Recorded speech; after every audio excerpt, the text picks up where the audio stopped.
what's up? Your best here. Mahilig ka rin ba sa pagkain ng manok? O mga putahe na sinasangkapan ng manok? Ngunit papaano naman kung ikaw ay nasa gitna ng kagubatan at wala kang mapagkunan o mabibilhan nito? Ano ang maaari mong gawin? Batid mo ba na may isang natatanging fungus pala na kasing sarap at kasing lasa ng manok? Ito ay ang fungus na kung tawagin ay Laetipurus. Saan mo nga ba ito makikita at papaano nga ba ito kakainin? Tag-ulan na naman at panahon ng mga kabuti. Lalo na nga kapag kumikidlat at kumukulog sa gabi. Nakakain ka na ba ng ilang klase ng kabuti? Kabuti na maaaring tumutubo sa mga tuyong katawan ng saging, sa katawan ng tuyong kahoy at mga nabubulok na puno. Masarap ang putahe na sinasangkapan ng kabuti. Nagdadala ito ng dagdag texture at kakaibang earthy na lasa sa mga pagkain.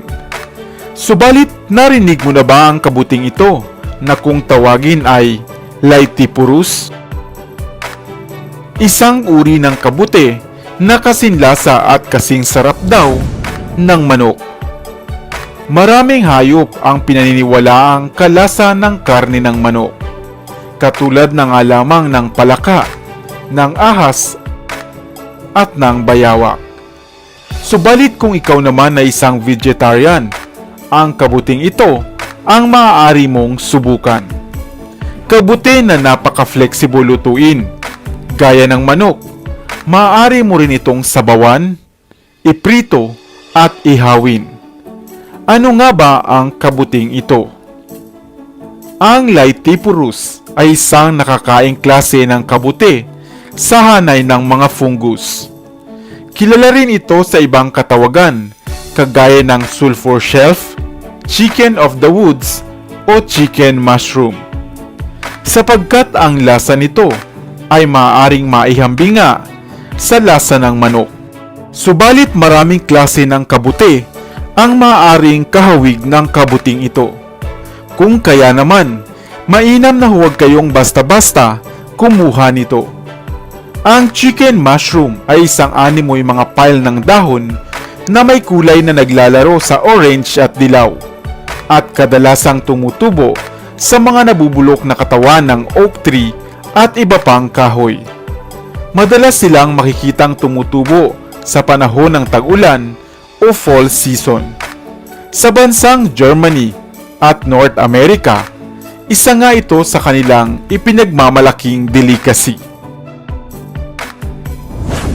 Ang kabuting ito ay napakabihirang makita sa mga pamilihan. At kung pala rin ka man, ito ay may presyong maaaring naglalaro sa $25 o 1,250 pesos dito sa atin sa Pilipinas sa bawat kilo. Subalit ang pagkain mo ng kabuting ito ay nangangailangan ng tamang kaalaman, proseso at pamamaraan. Sapagkat ang ilan sa mga kumain na nito ay nakaramdam ng mga mild reactions kagaya ng pamamaga ng labi, pagsusuka, pagkahilo at halusinasyon. Kung kaya naman, mainam na kung titikim kayo nito ay pakonti-konti lamang at siguruhing ito ay sariwa at bagong harvest. At kung ayaw nyo namang isugal ang inyong kalusugan, ay maaari namang kayong gumamit ng mga mushrooms na mabibili at aprobado na makikita sa mga pamilihan. Sana ay may bago kang natutunan sa videong ito. Iwan ka naman ng comment sa comment section sa ibaba. I-like at i-share mo na rin para naman sa kaalaman ng iba. Narinig mo na ba ang bagay na ito na kung tawagin nila ay kabuting kidlat? Opo, tama ang iyong pagkakarinig. Kabuting kidlat. Sapagkat ito ay kadalasan ngang lumalabas tuwing kumikidlat. Subalit batid mo ba ang mga nakamamanghang gamit at mga binipisyong dala nito sa kalusugan ng tao? Hello, what's up? Your best here. Mahilig ka rin bang kumain ng kabuti o magsangkap nito sa iyong mga nilulutong pagkain? Mainam ang inyong ginagawa sapagkat ito ay napakarami palang dalang benepisyo. Maitake, Mishima o Shiitake. Ilan lamang ito sa mga popular na kabuti na mabibili natin sa merkado. At madalas mo ngang makita sa mga lutong ulam, sa pizza o maging sa mga bake na pagkain. Subalit narinig mo na rin ba ang kabuting ito na kung tawagin sa mga probinsya ay kabuting kidlat? Isang klase ng kabuti na tumutubo lamang o lumalabas pagkatapos ng maulang panahon na may kasamang kidlat sa panahon ng Oktubre hanggang Enero. Isa nga ito sa pinakamalasang pagkain sa probinsya na kadalasang iginigisa o inihahalo sa mga sabaw. Subalit batid mo ba na ang kabuting ito pala, tulad ng iba pang mga kabuti, ay napakarami palang dalang benepisyo? Kaya naman halika at isa-isahin natin ang mga gamit at tulong nito sa tao. Alam mo ba na mahusay sa pagpapanatili ng magandang kutis ang pagkain ng kabuti? Ang polysaccharides nitong taglay ay mahusay nga para mapanatiling masigla at maganda ang kutis ng ating balat. Isang magandang source din ng antioxidants ang mga kabuti at pinaniniwalaang magaling na panlaban sa pagkakaroon ng mga cancer. Nakatutulong rin ito upang ma-neutralize ang mga free radicals na sumisira sa ating mata. Ang selenium nitong taglay ay maganda upang mapanatiling malinaw ang ating mga paningin. Batid mo rin ba na mainam ang pagkain ng kabuti para sa mga kalalakihan upang maagang maiwasan ang pagkakaroon ng prostate cancer? Napananatili din ito ang pagkakaroon ng masiglang similya para sa mga kalalakihan. At kung madalas ka na ngang kumukonsumo nito, ay mapapanatili mong mababa ang level ng iyong kolesterol.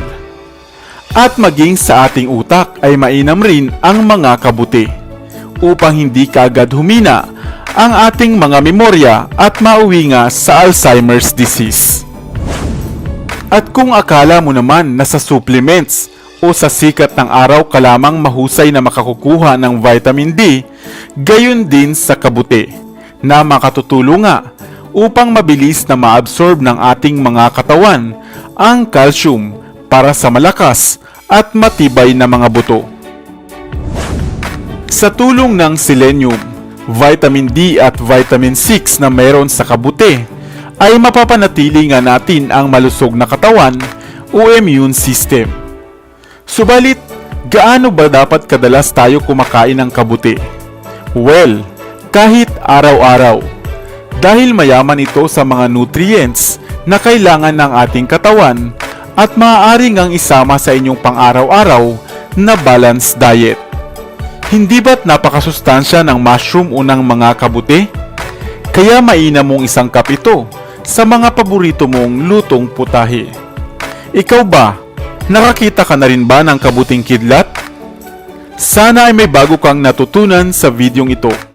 Dito na sa Best TV, tayo ay matuto, utak mapuno ng bagong kaalaman. Dito na sa Best TV, tayo ay lumibot, lihim na mundo ay ating matuklasan. Dito yan sa Best TV, dito yan sa Best TV, dito yan sa Best TV,